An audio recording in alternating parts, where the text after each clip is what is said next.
reason.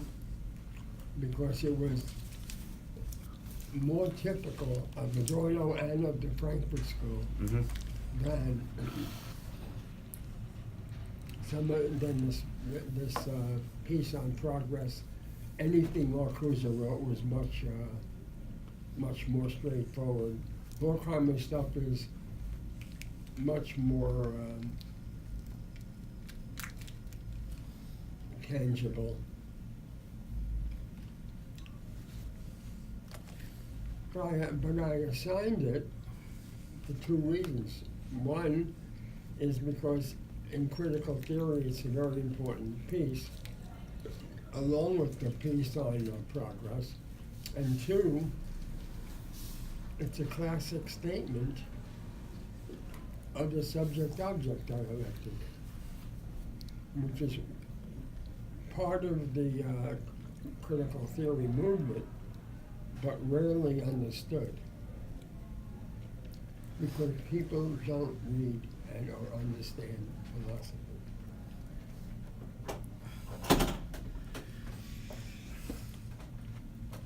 How many people that you know have read Kant's Critique of Pure Reason, or Kant's Critique of Practical Reason, or Hegel's Phenomenology of the Spirit?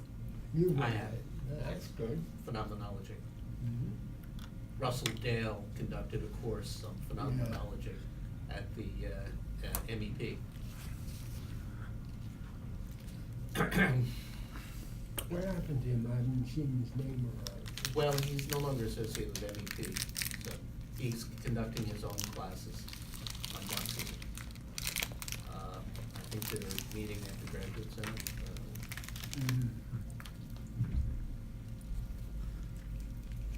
I saw him at a party a few months ago.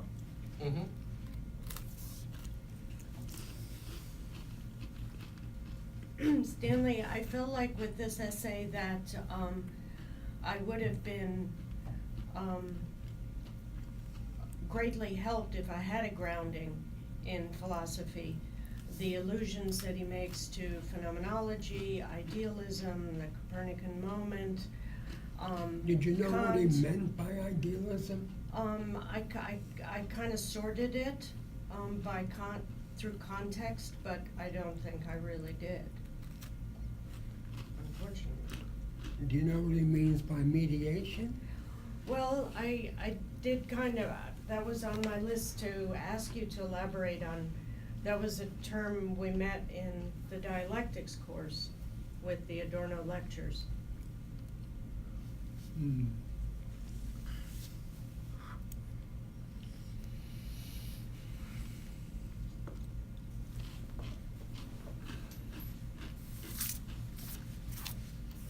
Now, Stone uses mediation as one of his major categories as well. Yeah, well, He talks about labor as the significant mediator in terms of social relations, Marxism and social relations. And his critique is, in some ways, even more critical than what he calls the traditional Marxist interpretation, in the sense that He he's... came closer to Habermas. Oh, is he? Yeah. He did. Yeah. That book is a sign of it, by the way. That book is what? A sign of how close he was to Habermas' view of Marxism. I see. Interesting. Yeah. I mean, his basic critique is that Marx had a much more thoroughgoing criticism of capitalism, not just simply in terms of exploitation, labor exploitation, but the fact that capitalism affects all of social relations and social practice. That's right. That's what Michael, Okay. I apologize, Stanley. that's what Michael was talking about last class. Hi. Marcuse used to say, we presuppose political economy, but our task was to take those dimensions of reality which are not covered by contemporary Marxists, the Marxists after Marx. Sorry. It's okay. You know, Good morning, afternoon. So, Sure. There were some other concepts that I was confused about. One was the term he uses, hypostasize. Hypostasize, yes. Hypostasize, and then he uses chorismos. Chorismos. What page? Chorismos is, it's really not important. It's on 255, so it's well into it. That was another one I didn't find by looking up.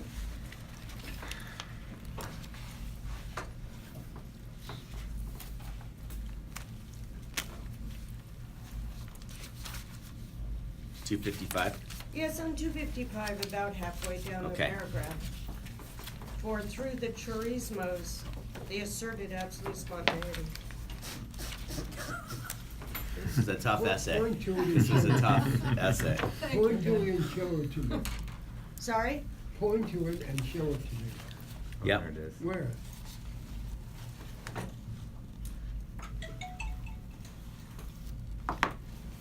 Chorismos. If you have the same edition, it should be right around there. Chorismos, yeah, chorismos.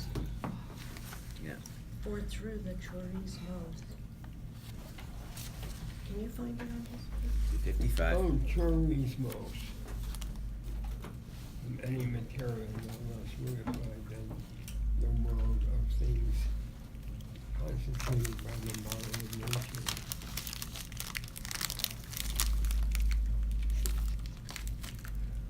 What's chorism?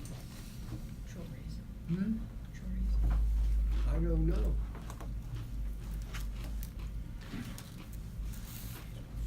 You can infer what he's saying. But let's get to the other, that's just a, When Michael let's get comes, to the. when Michael comes, he could, I think it's Greek, it's like, what are you supposed to, I don't know, I thought it was something like in the chorus, or maybe, I could be wrong. Maybe it's not like this.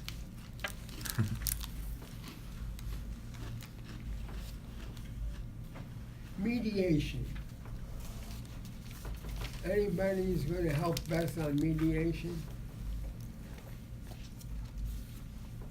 Can only be understood through, is interpreted through, is exemplified through, is that the? Well, all that, yeah, but that's not, that's true, but that's what it does, but what is it?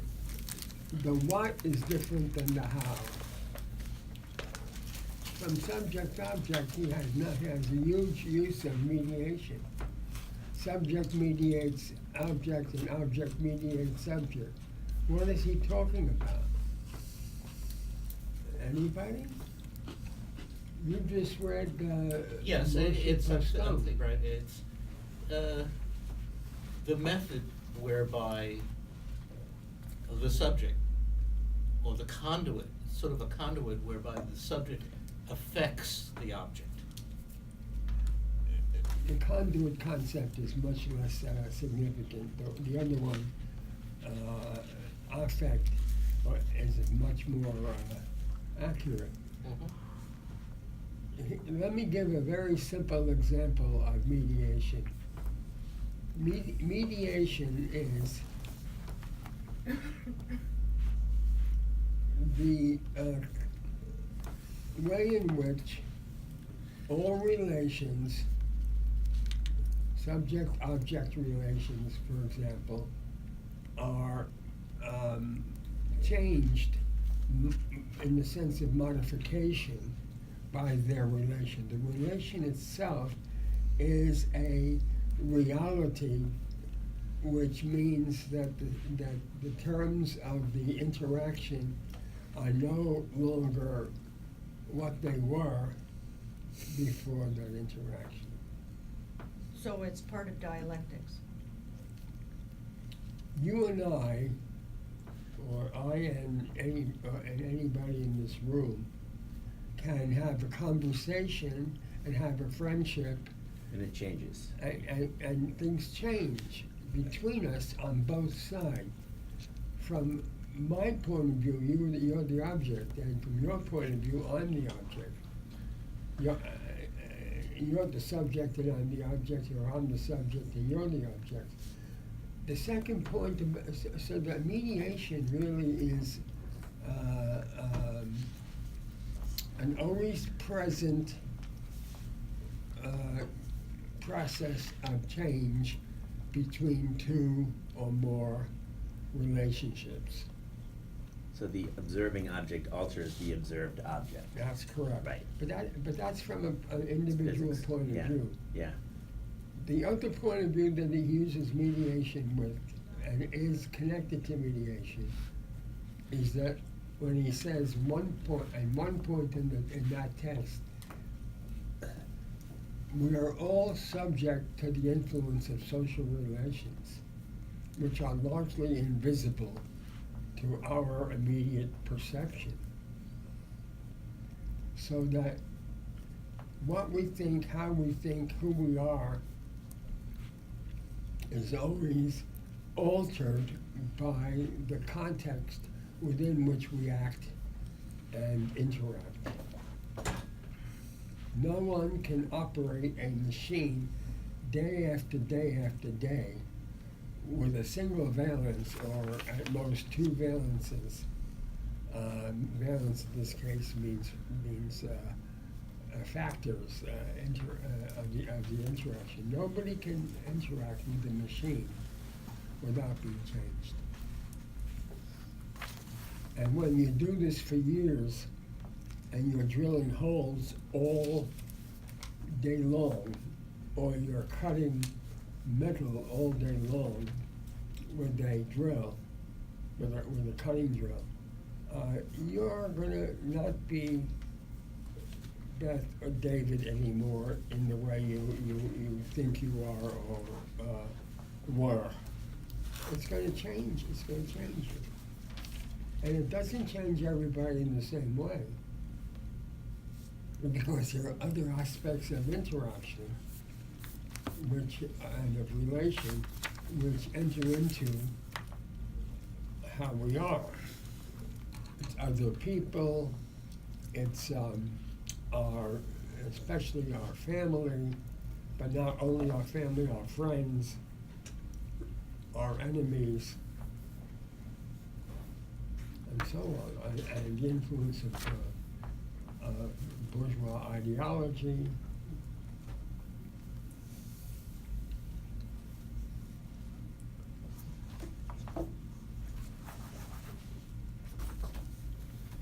When somebody says they're true to themselves, the kindest way of putting it is they're full of shit. I wanna see you. I can't see you from the side, Because I'm sorry. yourself is in constant motion, changing all the time, and changing according to where you are perceived. You can't be unaffected to the way you are perceived, and the way the world that you live in affects you. To be true to oneself is a relative and extremely volatile term. But isn't he saying, though, that self-understood in a larger sense, Yes. when you say you're true to yourself, that is an authentic statement Of the larger, but of the how larger large? self that is encompassed by the whole? That's right, but how large it is another matter. What we think the larger sense is about. Well, he seems to be saying that the larger self always has reference to the whole, that That's we do right. not exist apart from that. We're all That's right. objects That's produced correct. by that whole. We're all objects produced by the whole, and we're all subjects when we are apprehending the whole. Sure. Yesterday in class, we read some John Donne, the idea that the man isn't an island, where, you're connected to. What class was this? My clinical class for social work undergraduate students, and we talked about why would we care if no person is an island, if we're connected, to the bigger, to the larger structure. We have now changed, John Donne. No man is an island. I know, I'm sorry, for paraphrasing, I know man is an island. No one. No, one, look, it's mostly women. I teach mostly women in my class, the majority, like, for social work, 3/4. So I didn't change the text, but, Okay. but I think is it the similar way of looking at things here? No person is an island. That's Yeah. right. Yeah. But it's a way of looking at the world to assume the I-thou connection. If one doesn't look at the world that way, and plenty of people don't, you can lock somebody out, you can put them in a jail, and you don't feel that. So, The totality of social relations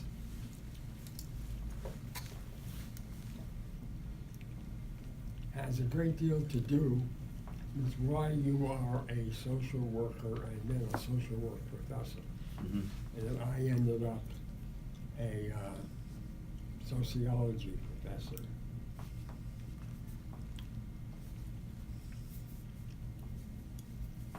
It's also the only So job I could get. mediated It's also helped.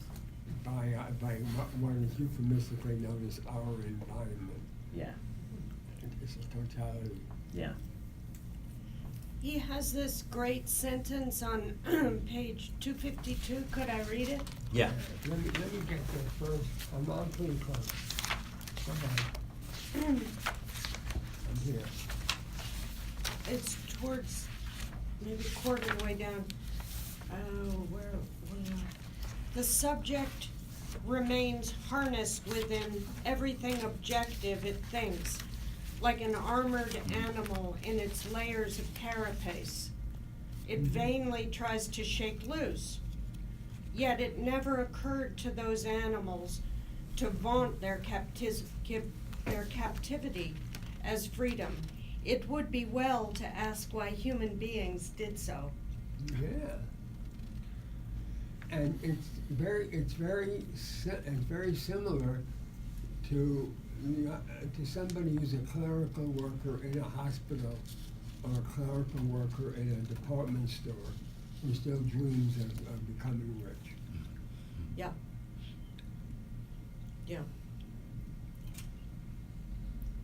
Yeah. And never asks the question, it's not one person, it's masses of people. Never asks the question, how did I get here? And why am I here for 15 years? Or 10 years? That's the carapace. That's the armor That's right. that you pretend to get outside of and reflect on your life, but not really. But the sentence that, and I couldn't find your sentence, but I wrote down on 252, I circled, the sentence that threw me was, they needed this unity for survival, and that's about halfway through after Kantian frame. Yeah. They needed this unity for survival. Captivity was internalized. The individual is no less imprisoned within himself than he is within the universal within society. But why did they need the universal for survival? They're parts of the lines. Because they reject the idea that no person is an island. The universal connects them to the larger world and gives them a place Okay. in it, even if that place is perceived, understood falsely Yeah. by the subject. Okay. They have to have a sense of their place in the world. But also, on 258, he says, 258. you know, he talks about the biologists recently, biologists maintain that human beings in fact are born so much more ill-equipped than other creatures, then they probably could have survived only in association. So, it seems to be a biological need for us to relate to the whole. Not just a social need, but a biological need to, Well, there's something interesting you've stumbled over here. I don't mean to say that you've stumbled over it needlessly, it's very interesting. Is there a biological need for anything except eating and sleeping and going to the toilet and so on? Is there a biological need for anything else? accept the most basic conditions of human reproduction in the physical and the biological sense. Is there a need for community? Or isn't there a need A for? biological need. A biological need for mutuality in terms of the survival of the species. Viktor That Frankl talks about that. We come into yeah. the world with this big brain and unable even to walk. So in the first instance, we need the protection of our mother, and mother and child need the protection of a broader group. But then biologically, we are standing on two legs and walking, and we are able to work, we're able to cook, which means at some level to feed ourselves. Is it biological, is there a biological need beyond being fed to feed oneself? Viktor Frankl, in Man's Search for Meaning, suggests there's no guarantee of survival in Auschwitz, but you have a better chance if you stuck with the tribe and you laughed a little bit, had a little faith, whatever that means, but loners had a harder time surviving. Oh, he says it here too. Yeah, yeah. It's the same point. That's true for all animals, though, I think, isn't it? Yeah. Well, no, not necessarily. But certainly true for humans. What other questions do you have? Oh, yeah. Mediation, okay, biological I have need. to find all the question marks. There are multiple.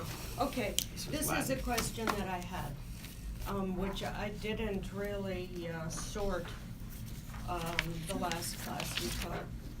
Identity thinking. It starts part 7 on 252. What does he mean by the non-identical? Is that a reference to the inextricability of subject and object? Well, He starts that paragraph, identity thinking, screen image of the dominant yeah, dichotomy. yeah.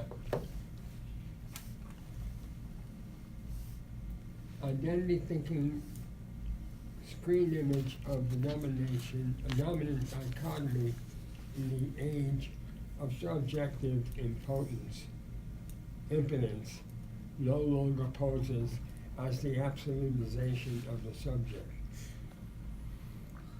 Instead, what is taking shape is a type of seemingly anti-subjectivistic, scientifically objective identity thinking, what is called reductionism. The early Bertrand Russell, was called a nihilist. It is the characteristic form of reified consciousness of present false because of its latent and therefore more fatal subjectivism. Okay. What is your question about that? Oh, yeah, even I forgot it. What does he mean by identity thinking, and what is his concept of the non-identical, which he refers to in other places, I just can't remember. Identity thinking is stopping for him, not negating, but stopping at the pride of being a subject called woman, called black, called worker, called man, etc. Identity thinking is where we stop with our general classification within the human community. Let me give you an extreme controversial example of identity thinking. When Simone de Beauvoir wrote The Second Sex, many people who read it said it was a good book and put it away on their shelf. When the women's movement took off, the second wave, in the 1960s, late 50s and in the 60s, women became proud of being themselves women with a uniqueness which has been denied to them except subordination by men in the past. But now if you go to a bibliography, the way identity thinking in that respect expresses itself is that, and I'm being hypothetical here, that 90% of women scholars or more write books about women's oppression. That's identity thinking.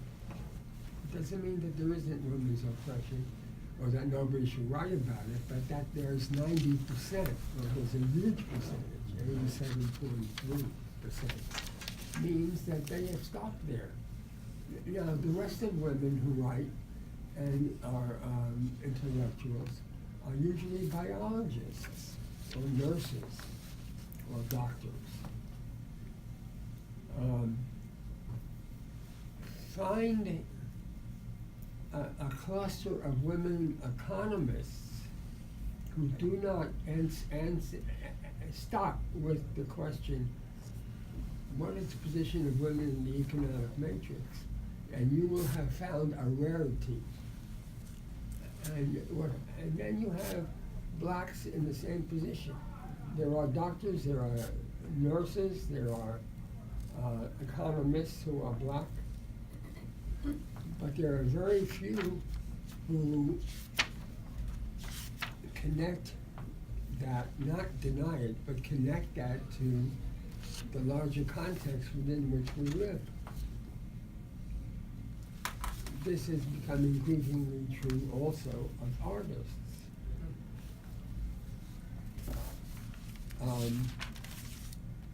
And Jews. The Jews have a longer tradition as a whole of non-identity thinking, which means that they think broadly about the whole, about the totality. But it is not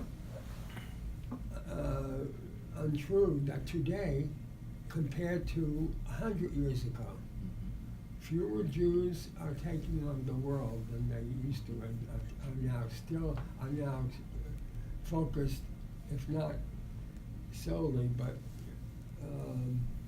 overwhelmingly on what it is to be Jewish in the world. That's identity thinking. Stanley? Yeah. May I ask you, and I don't mean this to sound facetious, but the Banksy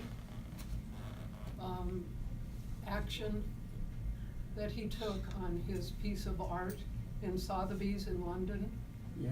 where he apparently purposely shredded it the minute it was auctioned for $1.5 million.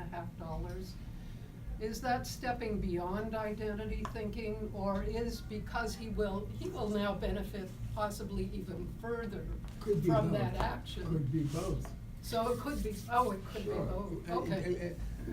There's no exclusivity in Adorno. Oh, But the more exclusive we become, the more narrow we become, the more, in the old Greek expression, we become idiots.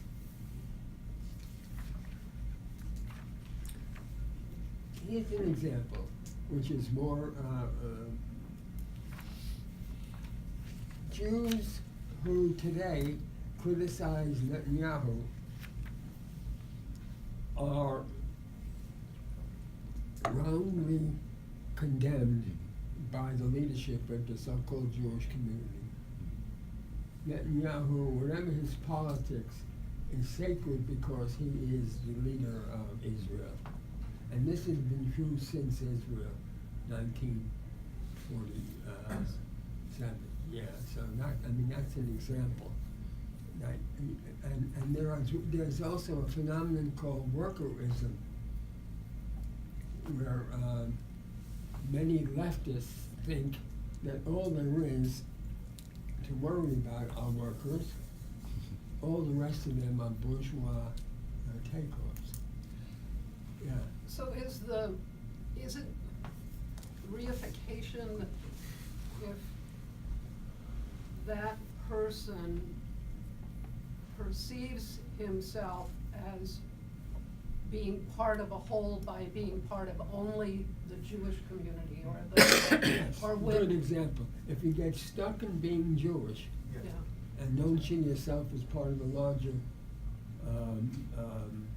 society. social framework, you have, what you've done is you've hypothesized Yeah, your identity. yeah, okay, And then the identity becomes reified, which Okay. means it stands alone in the connections, and the person, regardless of what they might have thought in the past or might think in the future, for that period, that person is known only as a Jewish nationalist or Jewish universalist. All universe is Judaism.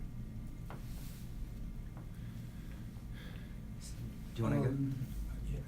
Well, go ahead. Yes, I could ask a kind of a global question that's connected with the question that Beth posed, and that you answered in a way that very well clarified for me what Adorno was getting at. I misread that thing about identity thinking. Yeah. So, simply by saying identity thinking, for instance, thinking oneself as a woman or a man or an American or as a worker, as a Jew, and then continued, that would have clarified it immediately. And I'm wondering why, in Adorno, he writes in this way that is, it might be kind of challenging for people who are intellectuals and are interested in solving word puzzles, but why doesn't he write in a way that is less pretentious and more, and clearer, and that you don't have to break your head over and get it all wrong, as I did. I misread this. Why does he write this And way? now I'm going to tell you the reason Adorno would give. Okay. He's not writing for you, he's writing for me.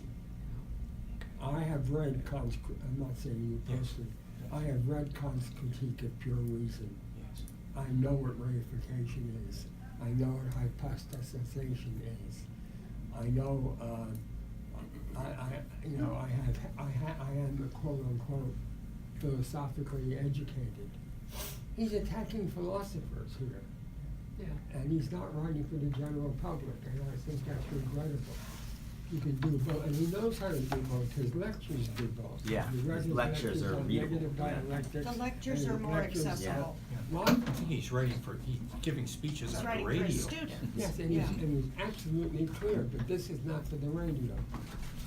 This is for his peers. The scientific and philosophical intellectual elite. And that's who he's writing for. And he's also writing this way because that's what makes Adorno Adorno. Being a clear radio speaker. Happy or a birthday, brother. clear, magazine writer is not what he wants to be known for. And when I said to a small group, I don't know whether you were here, I think it was just at the beginning, that Frederick Jameson, his friend's father, writes like Adorno. I think Fred is inadvertently writing for his peers. That's who he's intending to reach. And not to write for a general audience. That hardly anybody in this room has read Jameson, who is, in my opinion, it doesn't mean you have to share it, but you have to read enough to be able to refute it, is arguably the leading cultural critic of this country right now.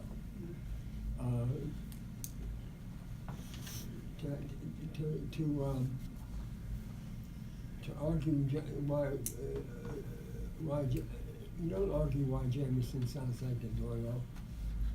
You analyze why Jameson sounds like Adorno, and you show it. If I was in position here of the political unconscious, that's what it's called, or Marxism in form, I would show you that analogy.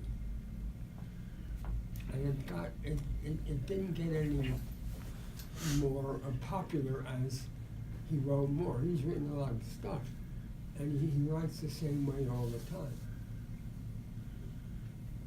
And it's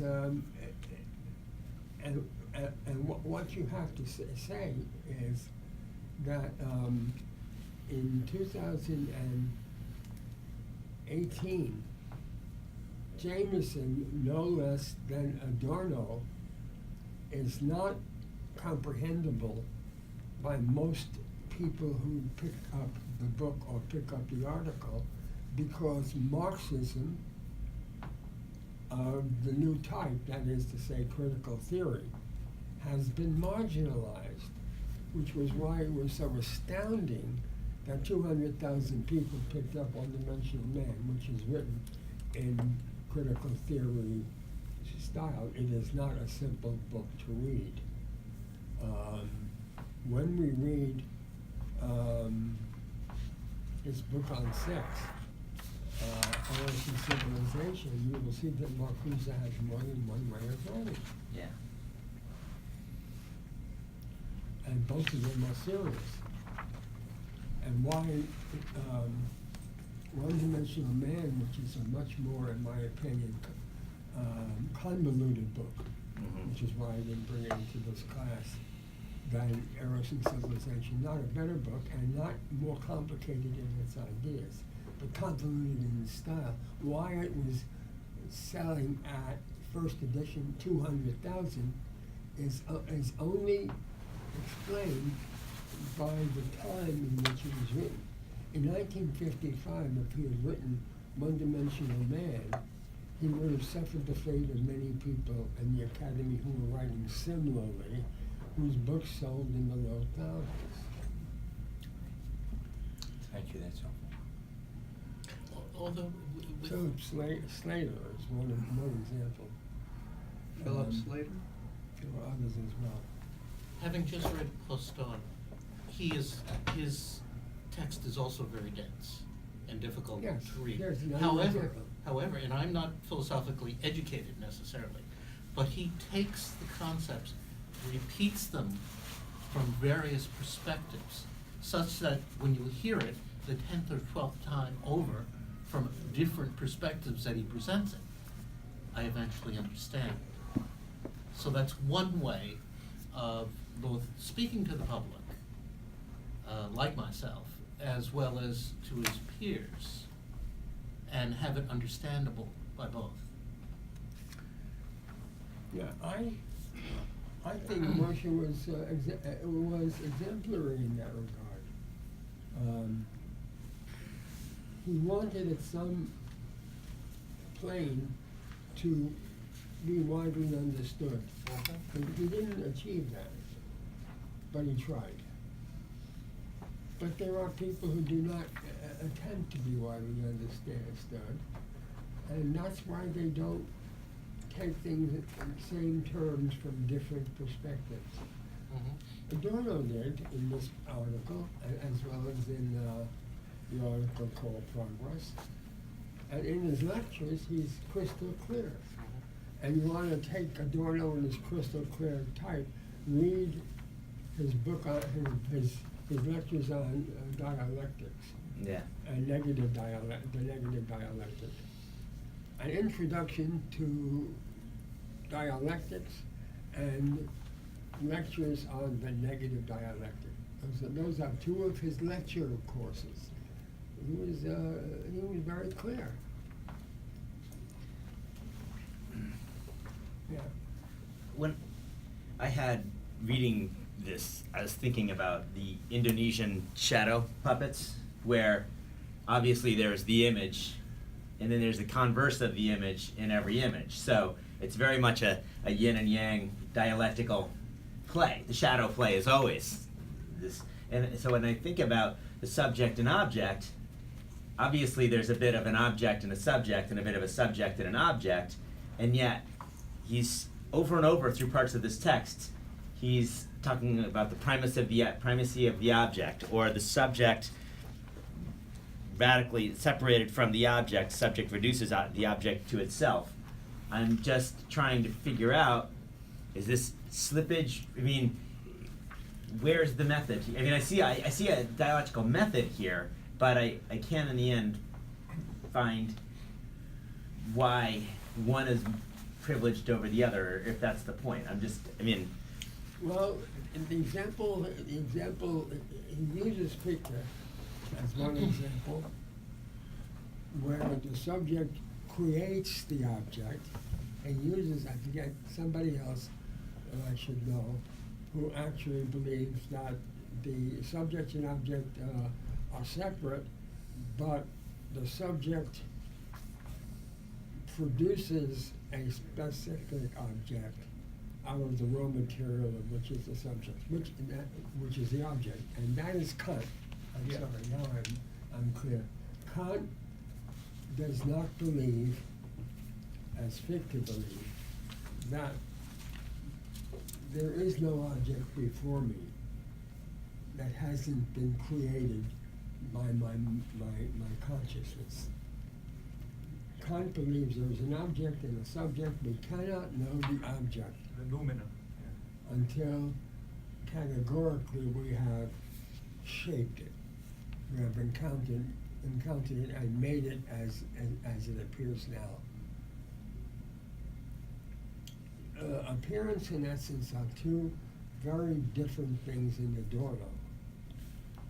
Adorno thinks we live our daily lives in the world of appearance. And to get to the essence requires thinking. In this sense, he agrees with Heidegger, who wrote a whole book called what is called Thinking, and asked the question throughout the entire book, are we thinking yet? And his answer is implicitly no.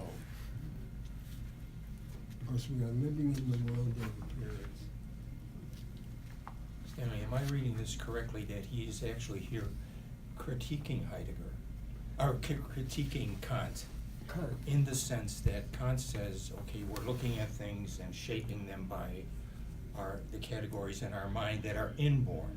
Isn't he saying they're actually produced by the culture and society? That's right, and you have to have a historical view. If you have a historical view, there's nothing inborn in the mind that shapes the social and historical reality. It is the accumulated history of humankind which produces at different points different perceptions and different outcomes. And that's a very different point of view. For Kant, there are 12 general categories. Each of them is suited to certain objects. And sometimes they're combined. But the subject, but his major take from idealism is that we cannot know through perception or through any means that object at the level of history or the level of society. We can only know it through the categories which are embedded.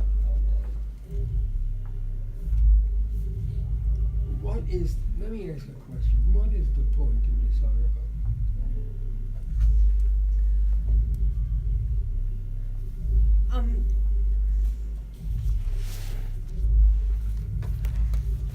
I thought that I found the point of the article, or the end game, in the few places where he references freedom and where he draws the connection between the exchange model and how our thinking is reproduced. What's wrong with the exchange But- model?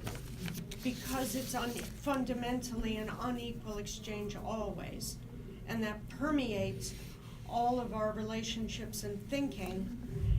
And could I just ask you about a passage Where is that? On the top of page 256. It strikes me as important, but I'm not sure I fully rocked it. It's the third line down. Yes. He says, idealism takes the idea of the correct life and wrongly projects it inward. The subject as productive imagination, pure apperception, ultimately as free action, enciphers that activity in which the life of people actually reproduces itself, and with good reason anticipates in it freedom. That is the reason why subject will hardly simply vanish into object, or into anything else allegedly higher into being, however it may be hypostasized. Subject in itself positing is semblance, and at the same time something historically exceedingly real. It contains the potential for the sublation of its own domination. Sublation, you know the word? Rising above, in the dialectic. Rising above and transforming, Changing, right? transforming. Sublation is a translation from Alchemy, a very poor translation, but the only one that the English language will permit. Is it like overcoming? It's preserving and overcoming. And here's one of the great points that Adorno follows Marx religiously. The past is not overcome by the present entirely. If so, many phenomena that exist already would be unimaginable. And one of the most important examples that he gives someplace is hierarchical feudal social relations.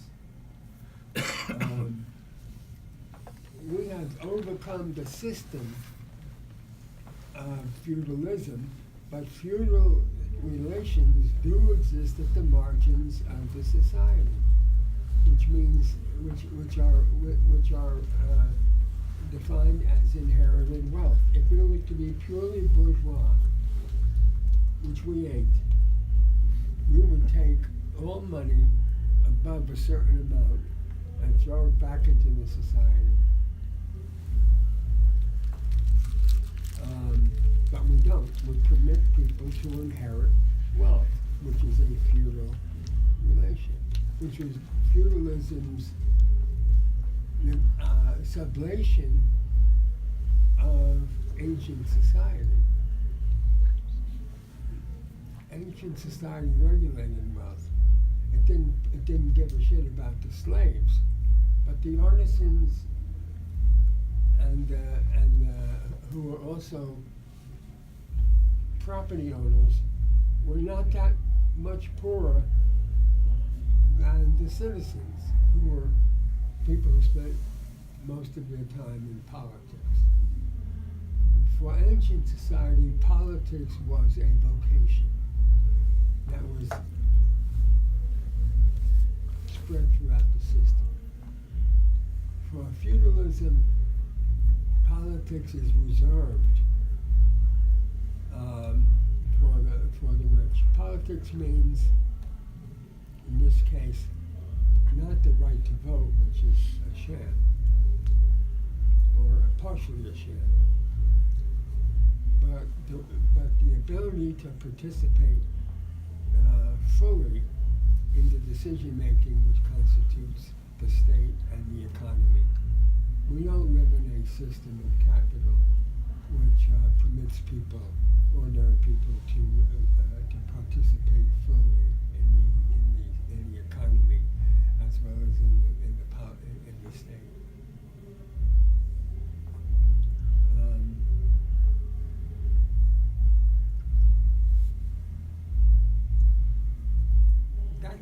That's what sublate means. There was another. Well, hold on. There's one other point. No. Well, could this last sentence, it contains the potential for the sublation of its own domination. That's What is right. it? Huh? What is the subject there? Yeah, What's it the contains the potential for the sublation of its own domination. Subject. Is that subject? Yeah. Contains the potential for its. But we live in a society. Haven't you noticed that it is relatively rare that the top leaders of the state, as well as the national government, as well as the large corporations, have not risen from the bottom, or even from the professional middle class. Harry Truman was a vice president who became president. He was a merchant. But basically, the Kennedys were part of the financial elite of the Boston elite. Johnson was already a very rich man. But he was a public school teacher initially. Who? He was a public school teacher. Johnson. Yeah. Yeah, I know. Yeah. But at the moment they attain top rank, like Trump, like George Bush, Yeah. they are pretty well established in the society as part of the elite, as was Roosevelt. Herbert Hoover was a engineer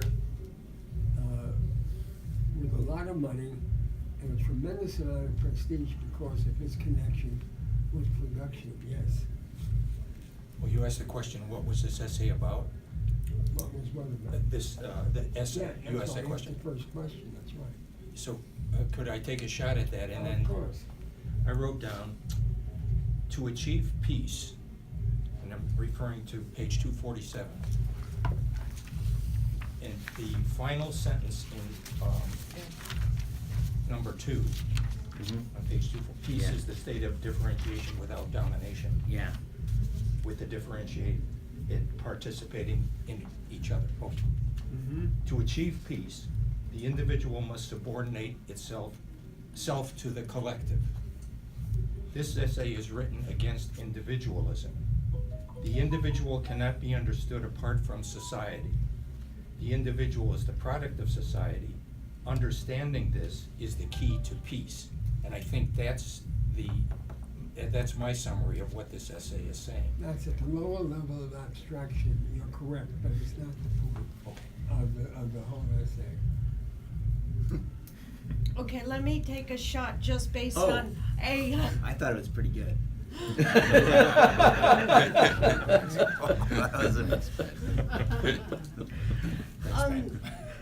Just something that came to me while I was leaving the apartment, and I had the insipid voices of NPR on in the background, and I heard the smug voice of the owner or whatever of the New Yorker who has a program, and he was expounding on Editor. what? Editor. Thank you. David Remnick. Yeah. Remnick, thank Yep. you. I'm not good at names. Insufferably smug. Yeah. Insufferably smugly expounding on how I should think, what is basically truth for the liberal class. And I thought about this essay in that regard, because he is not speaking objectively.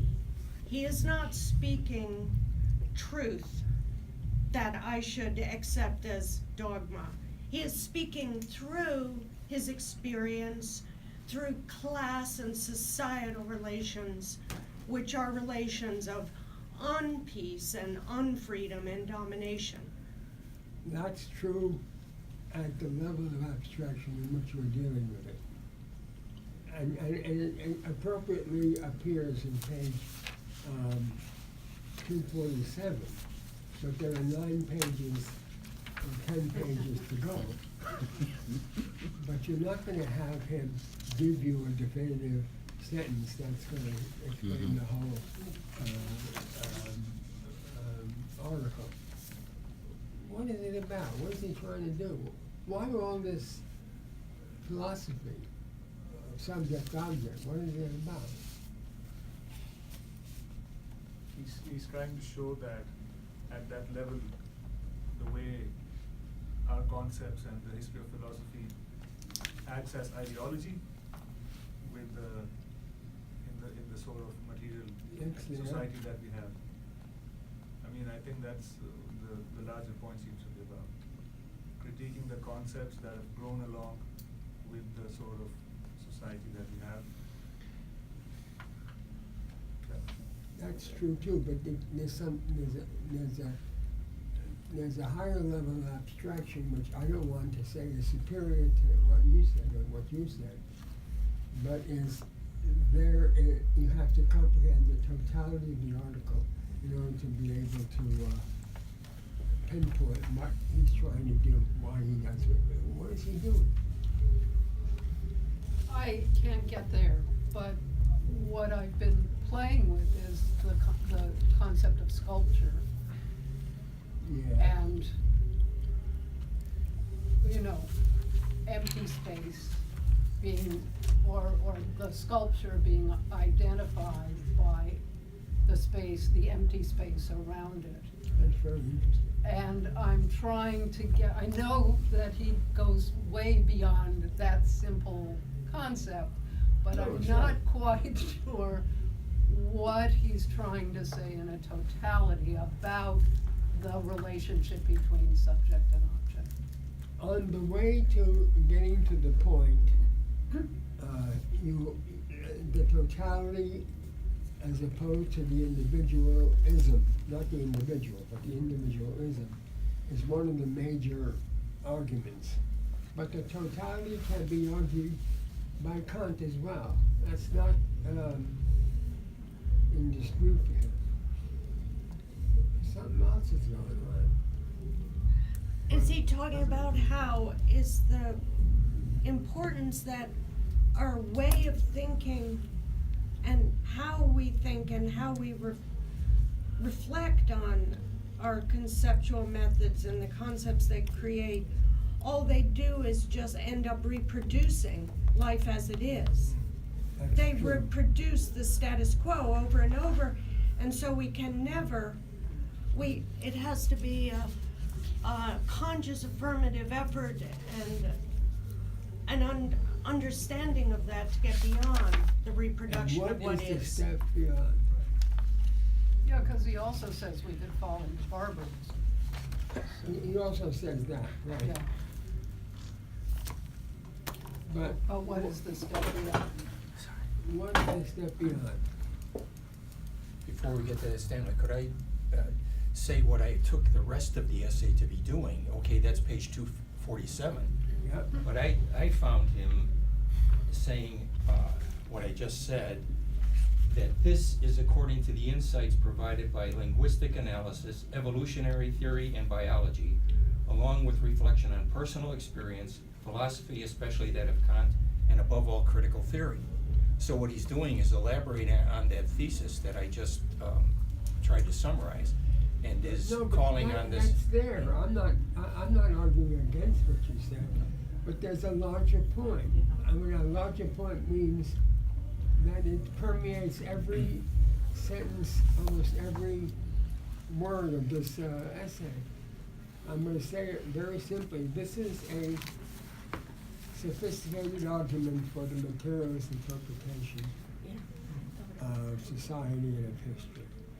It's an argument against idealism, which privileges the subject as either creationism or as a priori, that is prior to somehow history. It is an argument for history. The history of humankind and its current practice constitutes the totality. It's not the categories that are embedded in mind. Right. It's not mind's ability to create the object. It is essentially an argument for objectivity, which does not exclude a subject, but the subject and object mediate each other within the framework of historical determination. In other words, he's arguing for Marx. Mhm. He says the human being is a result, not an eidos. That's right. The human being Right. as a result is a product of history as well as of itself.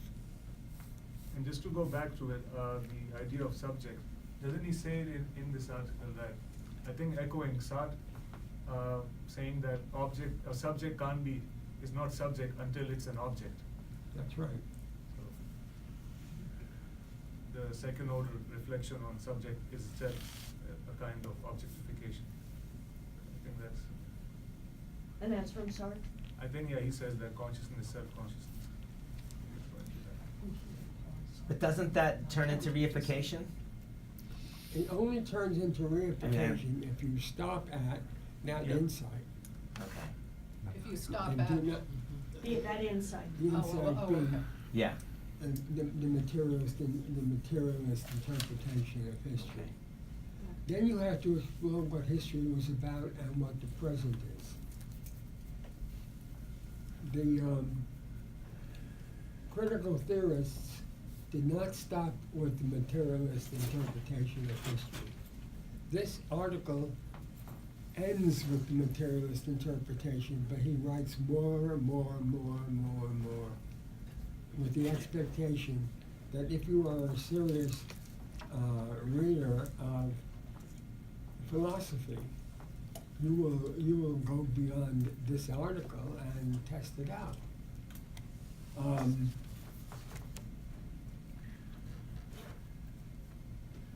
You just lost me there in terms of going. I'm sorry? You just lost me there in terms of going is he going beyond materialism? You're going beyond reification. You're going beyond identity. Yeah. But George, when you have posited, that's not reification. When you've posited the non-identical, the next step is to explore the non-identical.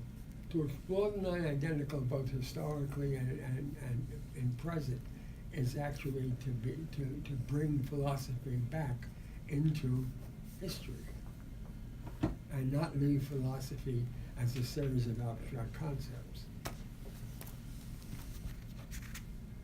He writes a book with a few other people called The Authoritarian Personality. He Yeah. writes a book called Philosophy of the New Music, which is where he writes essays on Gustav Mahler. He writes about the Mahler Stravinsky debate. He doesn't stop anywhere. That's what you got to go beyond. You know, there are no categories to definitively end the conversation. The conversation always goes on because history goes on. And we're still inventing the human being. Yes.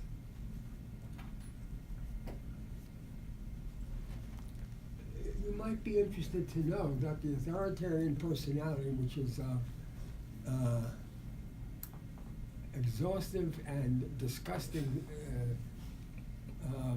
length, about 900 pages, is his attempt to take his view into psychology.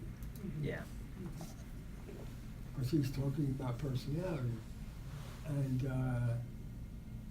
And it was from that book, which was published in 1949, that a lot of other ideas derived. One idea that derived from the authoritarian personality is that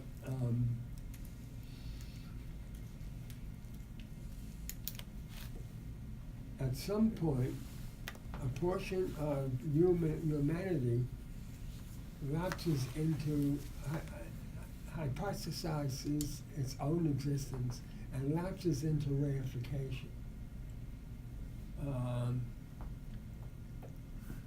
reflecting the existing relations of production. And they become authoritarian because capitalism is an authoritarian system.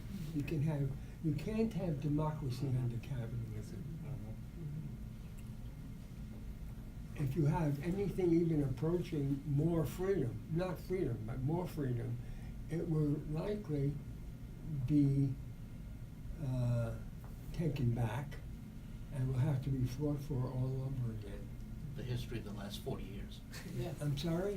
That's the history of the last 40 years. 40. Yeah. Absolutely. The 70s constitutes a turning point. Yes. What began haltingly in the second New Deal, which is the New Deal after 1935, definitively ended in 1973, about 1973, and since 1973, we've had two political parties who are both dedicated to authoritarian politics with different mechanisms. One with the mechanism of loyalty, and the other with the mechanism of a false dialogism. The Democratic Party is not a dialogic party. But Marcuse says the welfare state will turn into a warfare state. And he That's picked right. that in One Dimensional Man. That's right. 10 years before 73, I mean 64. So That's how true. did Marcuse see that, what you're describing, but this is 10 years before that when he's pointing to that Keynesian militarism? I guess he just saw the permanent war economy that was... But that had already happened in the That's second. why we're Yeah, gonna read yeah, that was already Aristotle's happening. Yeah, that Civilization. was going on. 10 years you know? and, yeah. And we're going to read Aristotle's Civilization because you'll see what he was writing in 1955 when anything after 1973 seemed implausible. Marcuse was what we would call euphemistically a prophet. He really was. Yeah. And what he corrected of critical theory was its suppression, except in side remarks, of the exploration of sexuality. He was much more direct in his citation of Wilhelm Reich, who was almost universally condemned in Aristotle's Civilization. He didn't rely on him, but he cited him approvingly. And what he cites mainly is the mass psychology of fascism, where the authoritarian personality appears much earlier in the institution of the family. The family is an institution that suppresses the individuality of its members, including the father, who, however, as a type, is a ruler. And that's Freud, too. What? That's a very Freudian point. Of course. Yeah. Reich was Well, Reich was Freud's his student. Yeah. main student. Yeah. From Reich, Otto Fenichel, and they were part of the main students after the First World War. And Fenichel died early. Fromm was called a deviant by the exponents of critical theory. And if you want to read that deviation, you read Marcuse. Yeah. He really has a harsh critique of Eric Fromm. How come? Because Fromm had much more reliance than they did on ego psychology, and was not that reliant on the unconscious, on sexuality, and on unconscious and sexuality. Although he acknowledged their significance, he was in some ways trying to recapture history, and I think it was truly unfortunate. that critical theory sidelined Fromm.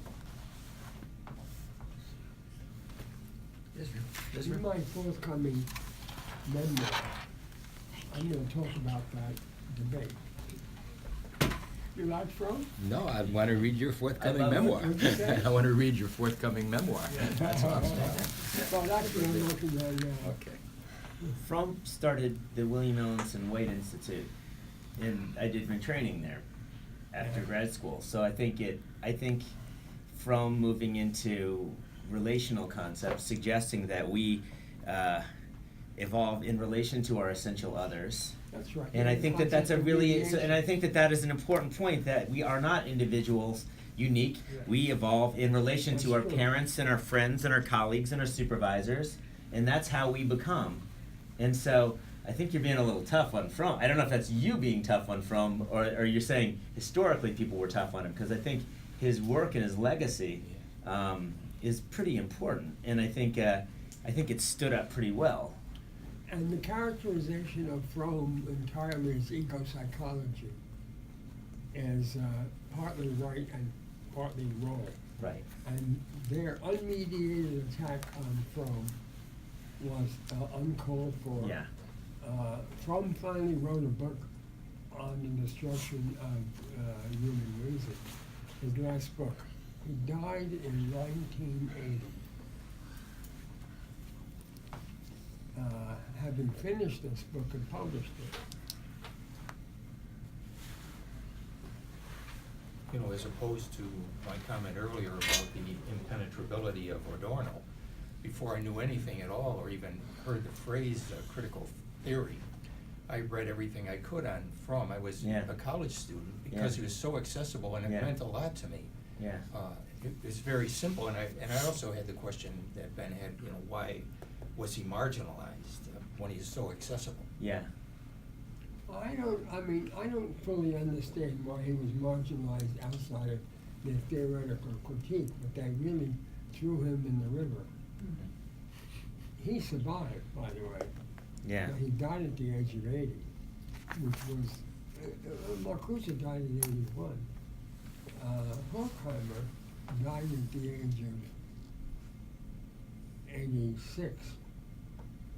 He was the only one among them who exceeded the average life of a Western, so-called Western advanced industrial person. By the way, does everybody know what the latest news about life expectancy? Or I'm going to tell you. It's gone down. It's going down. It's now 79 in the United States, but it's way below, and we are 37, we are not 37, we are, of the 18 advanced industrial society, we are last, 18. And I think there's an immense amount of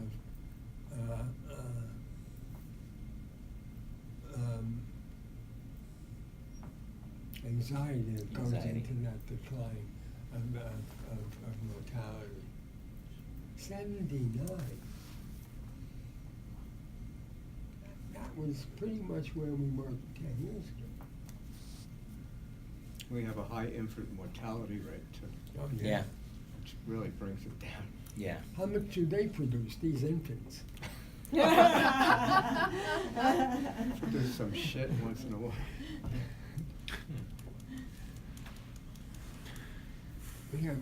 Yeah. And I wanted to get back, because I'm stewing on it, it's still not clear, even though we've talked about it a lot, but could you go back over, please, what a definition or a feel for a hypostasization? That's still a concept that I don't have inside me yet. Reification, I think I'm pretty cool, but hypostasization is where I'm.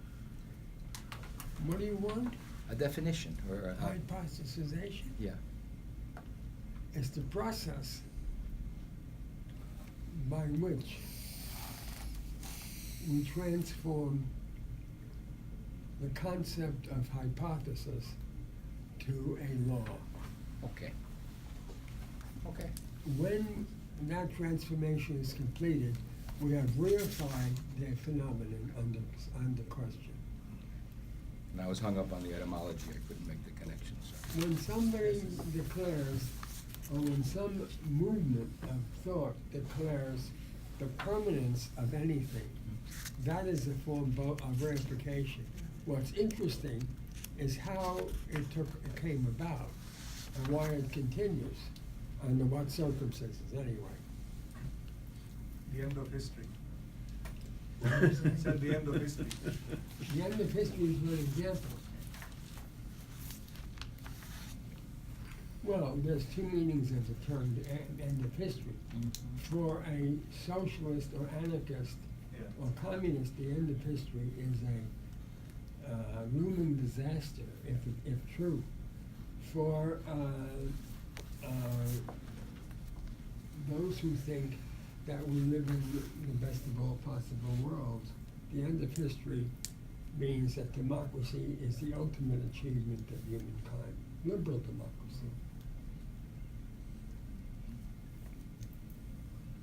We have two branches of Congress, numbering 535 persons, who are endowed under certain circumstances with such powers that people give their lives to electing and unelecting any member. You know, it is also true that Elizabeth Warren and Bernie Sanders are exemplary of differences with most of their colleagues in the Senate. And there may be half a dozen of those colleagues who agree mostly with them. One of them being Blumenthal of Connecticut. But the Congress has Trump showed the Congress is derivative. The views, the laws that they passed are derivative. Even the left liberals among them are derivative of the view that this is the best of all possible worlds, and that a transformation into a new type of civilization, which we don't explore, but would show that capitalism in its transformative phase may not resemble the Soviet Union or China, but it could give rise to something which was much closer to freedom. We don't have a left that cares about freedom. It cares about potatoes, decent housing, all of which are important, but not about freedom, which Adorno thinks is more important. A good way of, a simple way of stating that too, is that someone said recently that it's easier for liberals to think of the destruction of all humanity than for a transformation of the economy. When they don't want it. Zizek said that. Zizek said that? Zizek said that. Easier to think about the end of the world than the end of But- capitalism. Yes. But I mean, from a materialist perspective, people have to take care of the basic goods before they can think of other higher order needs. That's Maslow, and I think it's a pretty good, yeah, I mean, if their housing and their food isn't taken care of, That's then true. people are gonna have a harder time daydreaming into other Yeah. worlds. Yeah, But I but mean, so and- my question when people bring that point up is then how did we get change, massive transformational movements in the 30s, even before the 30s? I mean, certainly garment workers were struggling for their basic needs then No doubt. also. Because they couldn't provide it, I guess. No doubt. I mean, I mean, they were working I wasn't more there, hours so- in a day than we Yeah. do.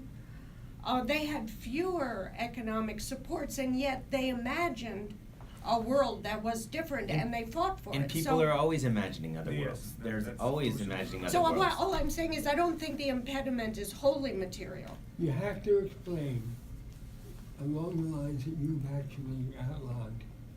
You have to explain how a political party which had about 4,000 members in 1930 and 7,000 members in 1932 grew by 1937 to a party with 100,000 members. I'm speaking about the Communist Party. Right. You got to explain that. Yeah. Partly is the times had changed, and partly, and the Soviet Union had an influence, and partly is it was something that they did that had not been done in any mass scale before. They picked certain targets around the country and they organized street by street, and they picked certain factories and got jobs there, and organized department by department in those factories, and non-factories as well. They were very selective and very careful. And it was a collective work, but it was also the inspiration of one of the truly great organizers in American history of the left, William Zebulon Foster, who was a orthodox Marxist, a dogmatic orthodox Marxist, but when it came to organizing workers, nobody was as good. That's not literally true, but he was the guy who had after a certain point, had the ideas and the methods that could be done.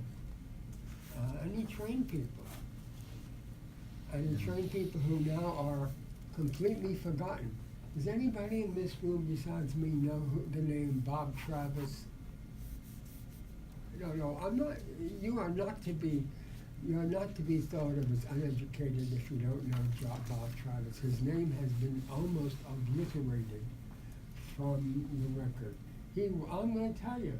No, but I knew a Travis from Bob Travis. Rhine Mill, but I don't know if they were He was related. exactly from the same area that you're from. He was initially, as a young organizer for the United Automobile Workers, the main man, together with Roy Ruther, who was a socialist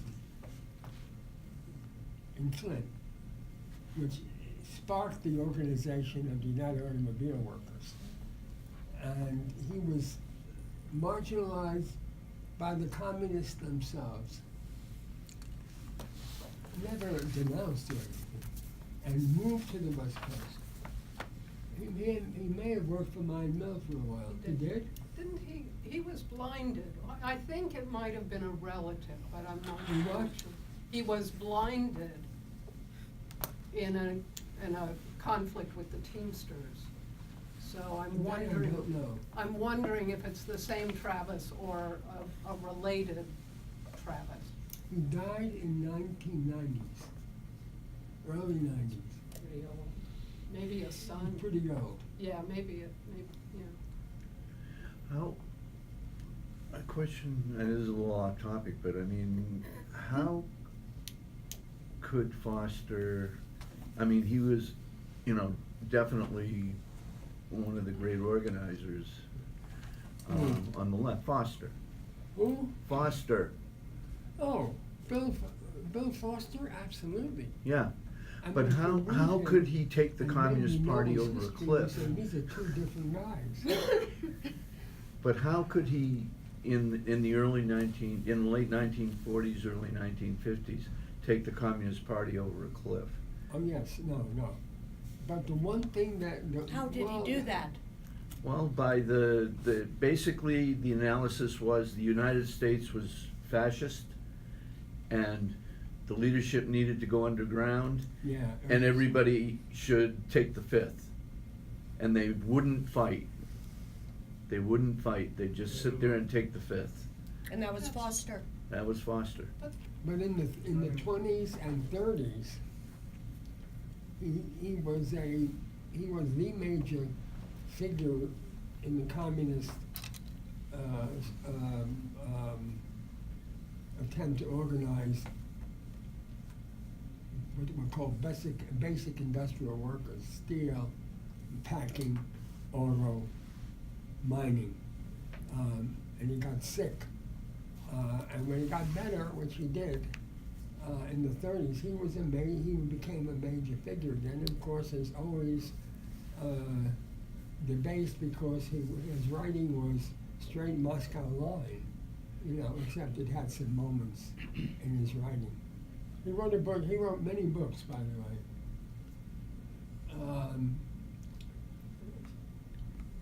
His two major books of the 20s and early 30s were Misleaders of Labor, about the AFL, which is a torrid deconstruction of the AFL, and then in the 30s he writes Pages from a Worker's Life, late 30s, early 40s, and that's his own autobiography. And this is Bob Travis? Fascinating. That's What? Bob Travis? No. No, William Foster. William Foster. Travis didn't write. William Foster, No, okay. he was just Okay. Stanley, in the context of this article, or this chapter, I mean, we can look back at these, we can't learn exact lessons from these historical contexts because we have to look at the current, at what the current conditions are. As you have said, how do we define, for instance, how do we define the working class? And consequently, how do we organize the working class? Whatever that is constituted of. But, so how, I guess I'm saying, what do we hear, or what do we listen, or what do we, what elements can we learn? Do we learn merely that we have to organize Does and? 1930 mean anything to you? Way before The my time. communists organized a mass march of the unemployed. Not many people showed up, about 1 million. Wow. And they were, at that point, a factor. They were small, but they were a factor. Now, the idea of organizing the unemployed was among Fortune's most important. He wasn't alone, of course, but, once he's out of commission, and effectively, in 1970, even 1950s, he's out of commission as a on-the-line organizer. Then the people who take over, still under the influence of the Soviet Union, don't do a hell of a lot of organizing in the CP. They're defending their past gains. Mine Mill, the fragment of the auto workers that they had helped organize, the miners' union, packing. They were very successful in packing. Because the key organizer in Chicago of the United Packing House Workers, Herb Marsh, was a communist. And it was Saul Alinsky's insight that had his outfit collaborate with March and with the party in Chicago, which grew his organization. Because March was a very extraordinary guy. Not alone, of course. But Forster lost a lot of influence. He died in '60, but he lost a lot of influence by 1950. What they had done in the 30s and 40s had been to take leadership in unions, about a third of the CIO, and influence in the CIO another third. So 2/3 of the CIO was either communist or under communist influence. And it was all from the bottom up. But Browder, who was the general secretary of the party, made sure that influence was limited. Because Browder was a a legislative guy. And one of the reasons that the CP organized in the unemployed demonstration in 1930 and the Veterans March in 1931 is because they believed in organizing from the bottom, and the Socialist Party, which had a substantial membership until the 1920s, was always involved in legislative and protest. Protest meaning that they were trying to influence the legislatures of states and the nation, and did not cede the various sectors of industrial labor, which the communists did. But of course, they themselves fell victim to the New Deal. They became the left wing of the Democratic Party after 1936. Listen, yeah. To Kate's point, I don't know if I understood it correctly. Tell me if I get it wrong, but how to pull that together with what we read in this essay, your reflections on organizing and the Communist Party and what has been lost in terms of the conception of the freedom and the human in this essay. Is that? Well, just the fact, not as complex as that, but just the idea that historically we are in a different, somewhat different, structurally different In the context. United States, the bourgeois parties, the liberals, took over the concept of freedom. Yeah. The communists and to a certain extent the socialists either renounced or ignored the concept of freedom because it had become a liberal manner, which was a terrible mistake. They should have contested the term. And should again contest the term when it comes up. Unless I got it wrong, I recall an essay called What's the Matter with Thomas Frank, which argues that we should take that back. Yes, I remember that. You remember that? It comes up in my mind so many times. I mean, Yes. it's just such a, it's just such an insightful, Thomas Frank wrote a Commentary. book, what was it called? what's the matter with Kansas? Oh, yeah. Blaming the states and the people for the decline of the Democratic Party and of the liberal left. Thomas Frank was the guy.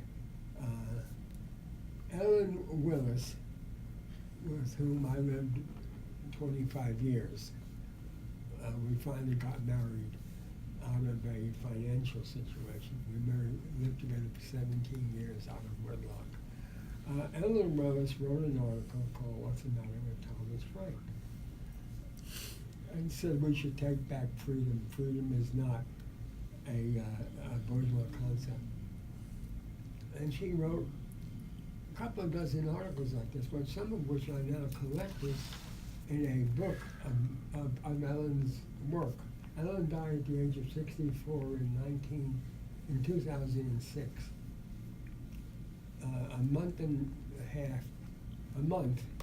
Less than a month before her own 65th birthday. And we collected, her daughter and I, our daughter we collected what we considered to be the most coherent of her essays, because all of her rock and roll essays, when she was the cultural writer for the New Yorker, were collected in a separate book by Nona Adorno. Yeah. And that book, the rock and roll book, sold 10,000 copies so far. And the collected and selected Ellen Willis, essential Ellen Willis, has not sold 10,000 copies, but it's done okay. And it's available in print. You have it? Yeah. Have you read it? Yeah, I read it, every once in a while I Not a- read it, not just a to bad feel good, writer. or pick an essay. She's written on a broad number of broad range of topics, which is excellent. Every word that I wrote from 1981 to 2006 in the spring, she died in November, was perused and edited to some extent by Ellen. If I wrote a bad sentence, a bad paragraph, a bad page, a bad chapter, she said, "This is shit, throw it out." You know? Oh, God. And I did, because she was usually right, you know. It was written too fast, not thoughtful enough, and so on. The relationship between Adorno and the success of the Communist Party has to be very indirect. While the party renounced the notion of freedom, thought it was a bourgeois notion, at the same time, unlike the socialists, it went to the bottom to organize workers, rather than organizing at the level of leadership. That was until the war. After the war, it changed a lot, became New Deal until it got thrown out in 1947 from the CIO. 48, it was on the way out. But it went into the it stayed in the Democratic Party in many cases secretly. Members of the Communist Party were in the Democratic Party, and some of them became public officials, that is, elected officials. This was also true of the Trotskyists, who would vehemently deny it. But the Trotskyists did a lot of the same. One of them was somebody called Bernie Sanders, who went to Vermont and became mayor of Burlington, and then a member of Congress, and now he's a senator. And he was a member, I don't know whether he was a member of the Socialist Workers' Party, which was the main party of Trotskyists, or the Independent Socialist League, which was a break-off. The break-off was led by Max Shachtman, and it was premised on disagreeing with Trotsky's call for a Fourth International. They thought a Fourth International was not possible until you had a mass workers' movement, which in more cases than the United States, mostly all of Western Europe, they never had. They had some very active people in France and unactive people in Italy. Not so much in Germany, but they never had a mass base, yeah. Yeah, is Sanders' focus, I'm not, it's not his focus maybe, but he's certainly talking a lot about the need for an international, Yeah. you know. Corbyn, Sanders. Yeah, yeah. So, which is not just in contrast to Trump, who is isolationist, but also something new, I think, for the That's true. left in terms of where a focus might be directed. Not even Warren talks internationally. Yeah. Yeah. No, she doesn't. The Democratic Party. So I was asking, sorry, Stan, I guess I'm asking, is that his political background that's informing him in that direction? Or is he seeing the need now as a particularly I think that's important? a reversion to his Trotskyist background It is, mostly. yeah. There's hardly anybody in Congress besides Sanders who's interested in international Right. struggle, making links with other countries. Building solidarity in Building essence, yeah. solidarity. Yeah. All of them are basically nationalists, the liberals as well as the conservative Democrats. Elizabeth Warren talks about improving the conditions for Americans, but she never talks about what's going on elsewhere, or never maybe too extreme, but that's not the focus of her politics. Do you think Brazil is gonna help, what's happening in Brazil, because it's in the Western Hemisphere, is gonna help us connect more to this concept of the threat from the international community? You would think so. I would hope so. Trump talks international on the wrong side. Yeah. Yeah, yeah. And Biden was It there has with not yet Brazil, he went to Brazil. elicited a response from the left, which would indicate a debate is on hand. Here's another example of ellipse, of avoidance.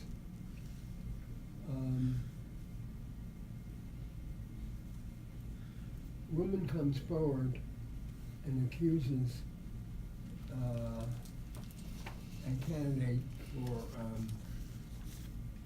Supreme Court of having sought rape when she was 15 and he was 17. And that becomes an item in Congress to vote, because the guy's coming up for a membership on the Supreme Court. What never appears in that whole debate, not once, is McCarthyism, the Cold War, all the international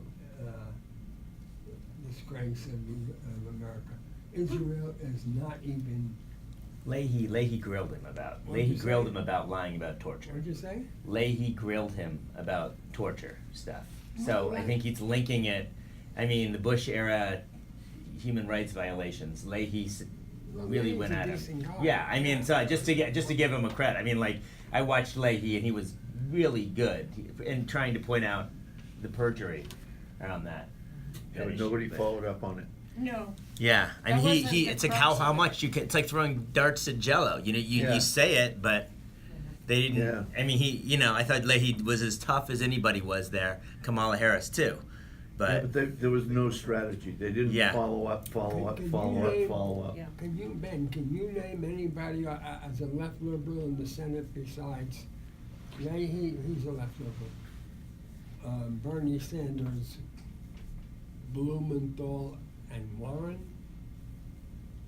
it depends on how you define. Harris I is mean, not playing a role I as think a left liberal. the senator from Oregon, and also Oh, Sherrod Brown is not too bad. Sherrod Brown isn't too. I think Cheryl Brain's a very good guy. Yeah, so I mean, and I actually like I would not label Gillibrand. him I actually a like left Gillibrand liberal. too, but. Oh, but not as a, But not as a what left. can I ask one more question about the text, which is I think a really, at least why I'm really here. It's just to try and,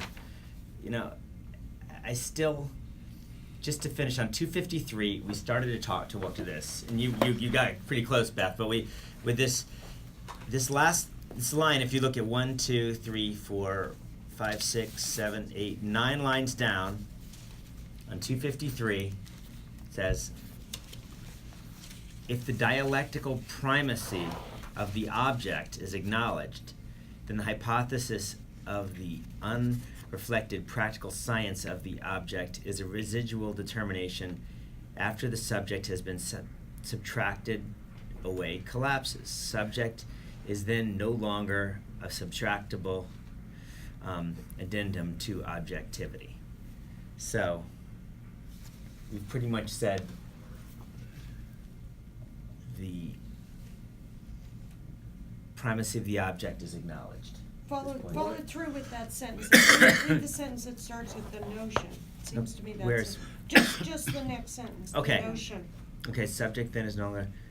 With the removal of one of its essential moments, objectivity is falsified, not purified. The notion that guides the residual concept of objectivity has then its archetype in something posited and man-made.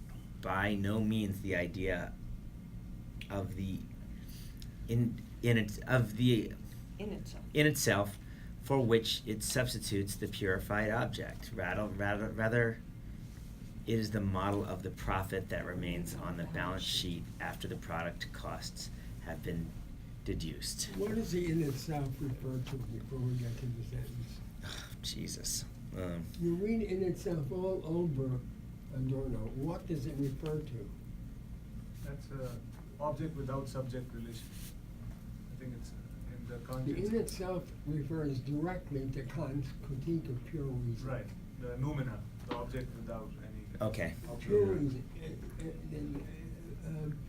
Kant's view is this: the object in itself cannot be known. That is, Yeah. an object, the object only gets known when it interacts with the subject, but the subject and object themselves at the level of knowledge cannot produce knowledge. Knowledge requires substantively an a priori category deriving from the subject, which provides the object with meaning. The in itself is the unknowable, or an object which, it's not or but an object which stands alone. No stand alone.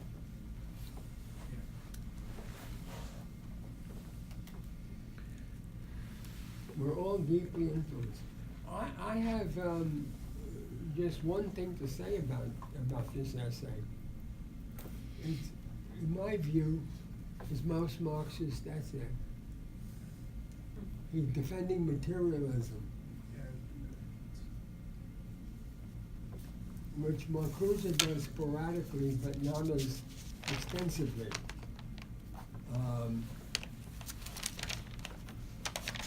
Reason and Revolution, which is Marcuse's, Reason and Revolution is Marcuse's assignment from the Frankfurt School, which is 1941. It's subtitled Hegel and the Rise of Social Theory. There's a brief reference to the in itself, for itself relationship. Engels wrote on the in itself and for itself, and the anti-Düring, and in other places. But anti-Düring is in some ways, also his notes on dialectics are Engels' main works, aside from the condition of the working class in England, which is his main historical work. All right. What about that, Ben? Well, see, as I said earlier with my shadow play question, which is that this, I'm seeing a bit of a subject and an object and an object and a subject and a yin and yang, and the perception when I look at the shadow, I'm not sure what I'm actually looking at. Is it a reflection of something, or is it, what's real? And I'm starting to, when I look at subject-object, I frankly, reading this essay, get lost in who am I versus who is the object. And I think that's blurring is... the answer is both? Right, that's what I would say. That's Both the yin a and yang, subject yeah. and an object. Yeah.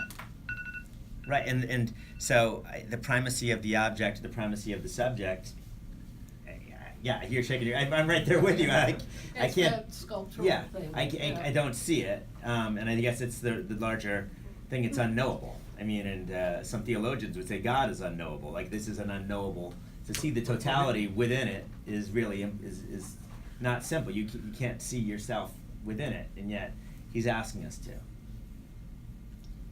No, I'm just gonna say, for him it doesn't exist, the primacy. Okay. Yeah. Okay. You said. You see, Adorno believes the subject does exist, and the object does exist.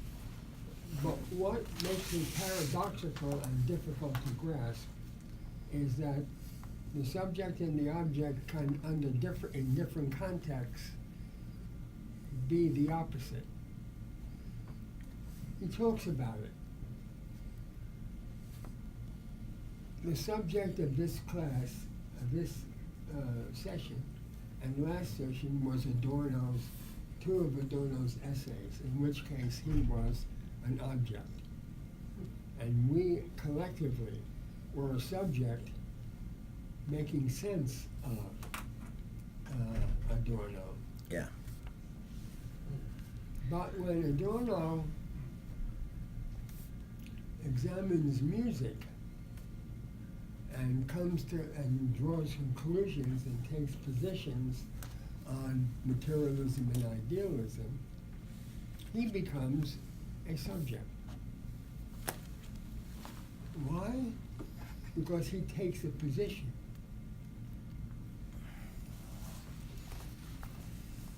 When you take a position that human freedom is an urgent end and can only be achieved through revolutionary transformation, you have become a subject. You're no longer an object in that situation.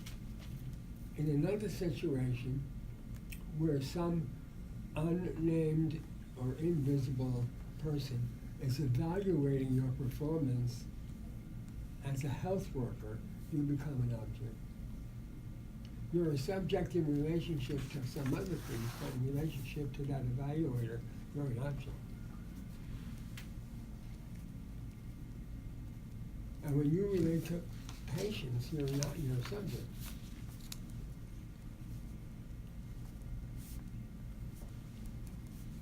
But the subject-object is really what he's trying to say. They're not integrated, that's not the point. They influence each other, but they also become mediated by the historical time in which they appear. Those examples were very helpful. What did you say? Your examples were very helpful there. I'm so happy. Do you understand the difference between subjectivity and subjectivism? He makes that distinction one time. Didn't pay any attention to it, but it's a very important distinction for him.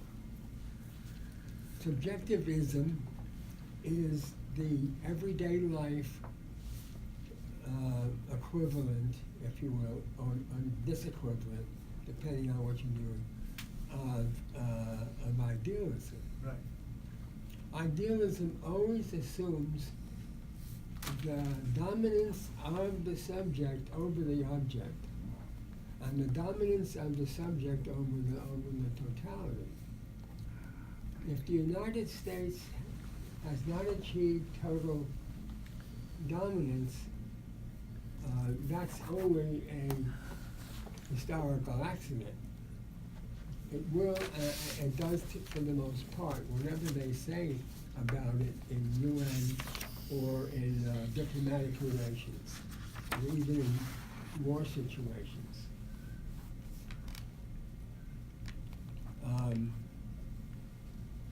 Idealism is the philosophical movement of the dominance of the subject and its reification.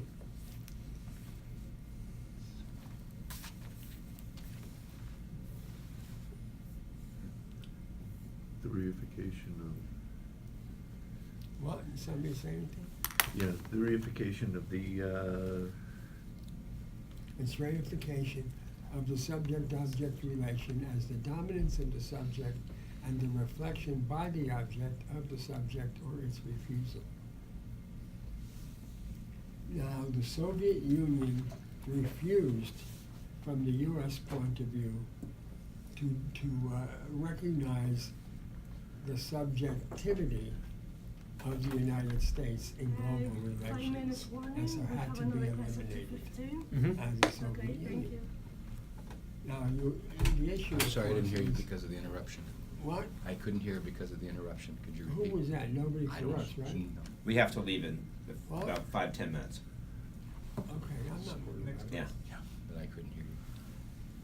So now, is there any force on earth which is able to displace the United States' dominance, to displace its subjectivity? China.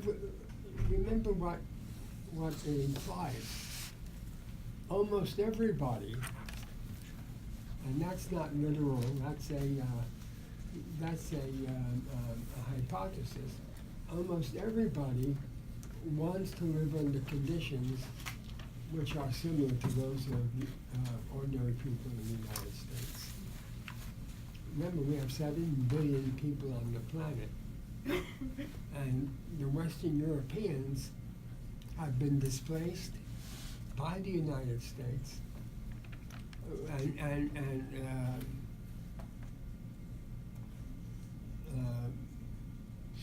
they follow the United States regardless of what they believe.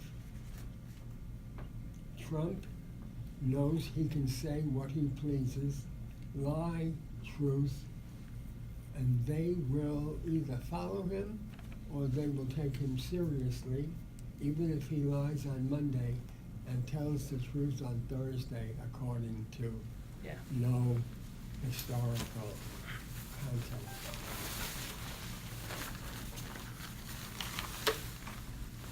We live in a very unusual country. I'm speaking for myself now.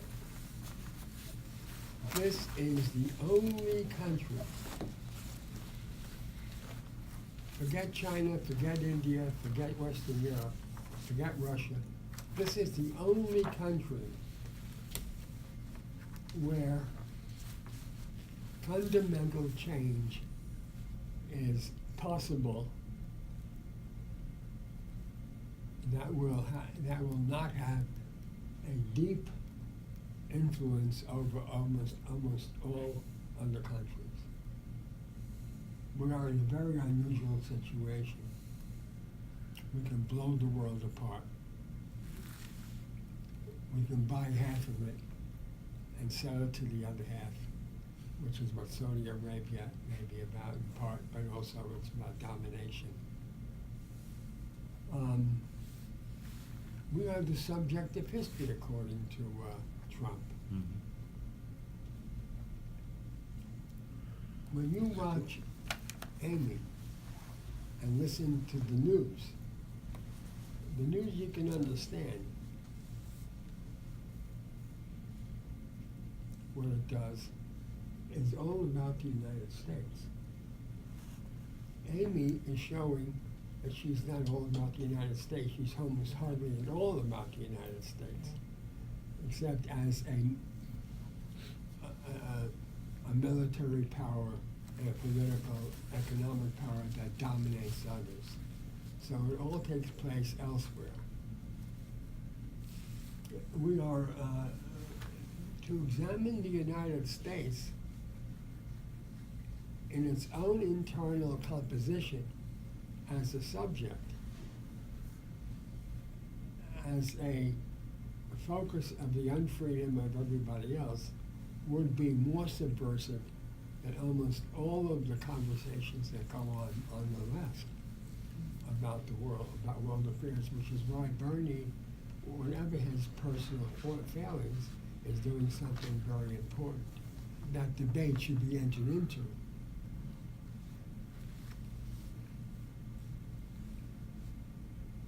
What's next week, Stanley? What? What are we reading next week? What about next week? Oh, what we're doing, we discussed that.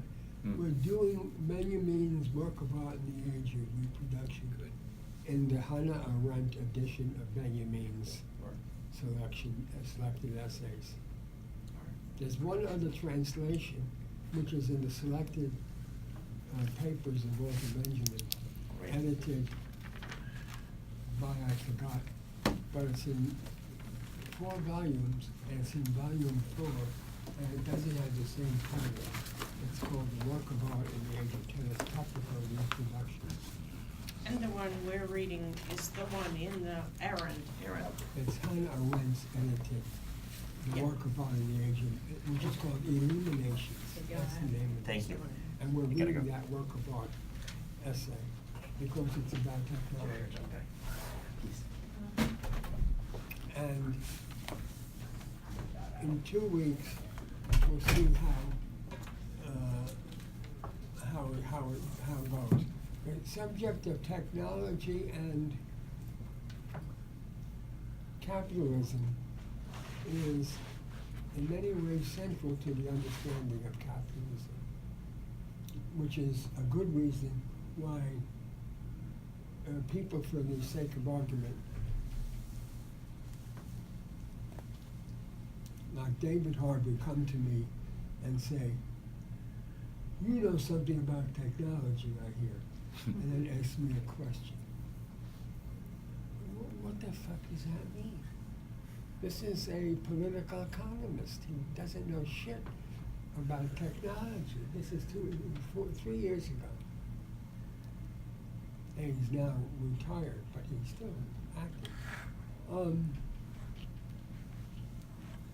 Technology is still not really on the agenda. Benjamin's essay was written in 1939, and it's still relevant. And although it talks about the work of art, it talks about technology as a subject. We in the West talk about technology as an object, as a tool. This is technological. But it is not just a tool. Some of it is, but it's also a subject. It changes my eyesight. It enables me to read. It becomes magnifying through technology. It becomes a major means of production. And God knows, computers, cell phones, for millions of people have absorbed their lives. Stanley, I'm trying to be quiet because I'm suffering through a lot of things, including just trying to take a picture.